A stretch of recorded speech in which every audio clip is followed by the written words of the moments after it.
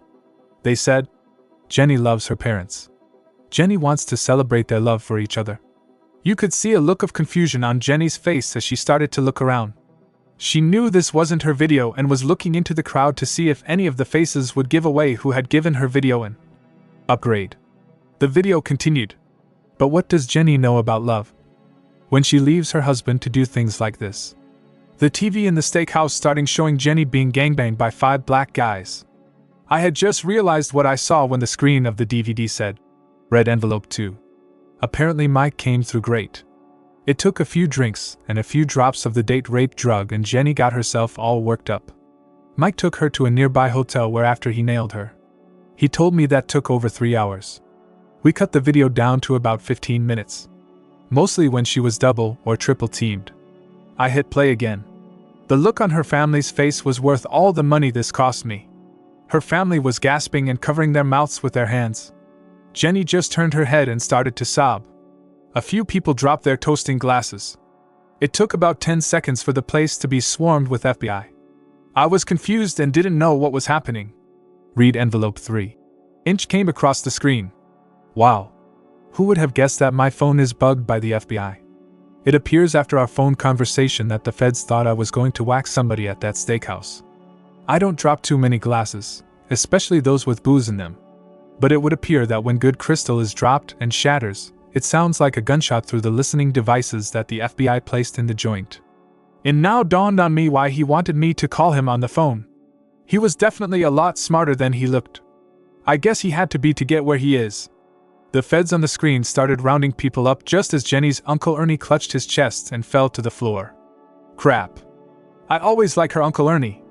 Read envelope 4. Took me out of my thoughts of her Uncle Ernie. Uncle Ernie lived. It was just a panic attack. No heart attack. They kept him overnight for observations. The video went on for a few minutes with everyone being talked to by the feds and then everyone, feds and guests included, making for the exit. Jenny sat on a chair in front of the TV with a look of complete and utter shock. Her dad was the last one out. He looks like he wanted to snatch her up, give her a hug and tell her that everything would be okay. Instead he just shook his head in disgust and walked out. A waitress walked onto the screen with her back to the camera. She walked over to Jenny, whispered something in her ear and Jenny shoved her face into her hands and started crying hysterically and shaking. The waitress turned around and looked right at the camera. It was Becky. What the hell? What the love was Becky doing there? I shouted. The screen responded with, "Read envelope 5." I couldn't tear it open fast enough. Want to know what she said? Turn around. I spun around and Becky was standing there with a towel wrapped around her body and one around her hair. She had a sly smile creep across her lips. What did you tell her? I asked, being very impatient. I told her Nikki said now it's over. I got up and walked to her and gave her a huge hug and a kiss. I held her in my arms for a good 5 minutes before I told her, "I love you so much. You better, because you aren't getting rid of me. No one loves with the people I love. Even if she did it before you and I met." I jumped at the chance when I overheard Carmine and Anthony say they needed someone on the inside for this, to switch the DVD and deliver the message. When did you get involved with this? Carmine told me the story when I went to him to ask him what you did for him. He told me he was helping you get over some personal troubles and I demanded to know more because I had developed feelings for you and needed to know what I was getting into with you. They told me everything. When we get home after the honeymoon, we need to go by Carmine's. Not only does he have a gift for us, but I need to shake his hand and thank him. Not only did he help me get my revenge, but he helped me get my life back and introduced me to the woman who not only loves me but always has my back. I said. Becky smiled and said, "Not only that, but Carmine asked?" And when Carmine asks, you don't say no. The end.